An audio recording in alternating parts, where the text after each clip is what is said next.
ತಿಪಟೂರಿನಲ್ಲಿ ಸುರಿದ ಭಾರೀ ಮಳೆಯಿಂದಾಗಿ ಬೆಂಗಳೂರು ಶಿವಮೊಗ್ಗ ರಾಷ್ಟ್ರೀಯ ಹೆದ್ದಾರಿ ಬಹುತೇಕ ಮುಳುಗಡೆಯಾಗಿದ್ದು, ವೈಭವ ಮಾಲ್ ಮುಂಭಾಗ ನಿಂತಿದ್ದ ವಾಹನಗಳು ನೀರಿನಲ್ಲಿ ಮುಳುಗಡೆಯಾಗಿವೆ.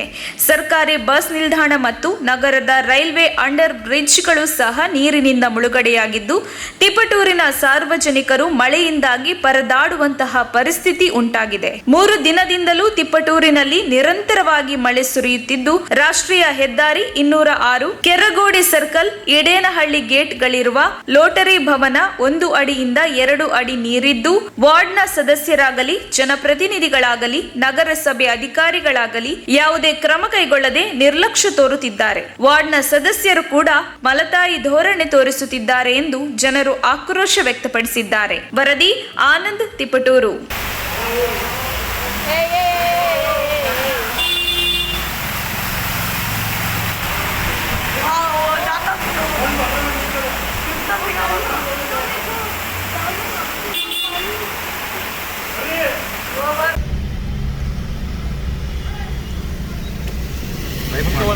ವೈಪರ್